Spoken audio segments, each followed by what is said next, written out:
মনে আছে সেই আফিফ হুসাইনের ৯৩ রানের ইনিংসের কথা? ওই সিরিজে দারুণ ব্যাটিং করে আফিফ। হারতে বসা ম্যাচটি আফিফ ও মেহেদী হাসান মিরাজ জিতিয়ে আনল। সেই আফিফ হুসাইন ছিল না দীর্ঘদিন জাতীয় দলে, হয়তো অনেকে তার কথা ভুলেও গেছে। এই আফিফকে আবারও বাংলাদেশ জাতীয় দলে দেখা যাবে ওয়ানডে ফরম্যাটে। একসময় এই আফিফ ছিল বাংলাদেশ দলের তরুণ প্রতিভাবান খেলোয়াড়। ৩৪টি ওয়ানডে ম্যাচ খেলেছে, ৩টি হাফ সেঞ্চুরি করেছে।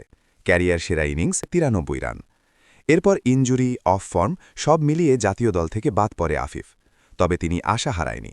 ঘরোয়া টুর্নামেন্টে পারফর্ম করে আবারও ফিরেছে জাতীয় দলে। আফিফ ভক্তরা চেয়ে আছে পাকিস্তান সিরিজে তার ব্যাটিং দেখার জন্য।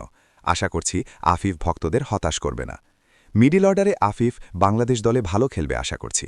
এটা একটি ভালো সুযোগ তার জন্য ২০২৭ ওয়ানডে বিশ্বকাপে জায়গা করে নেওয়ার জন্য।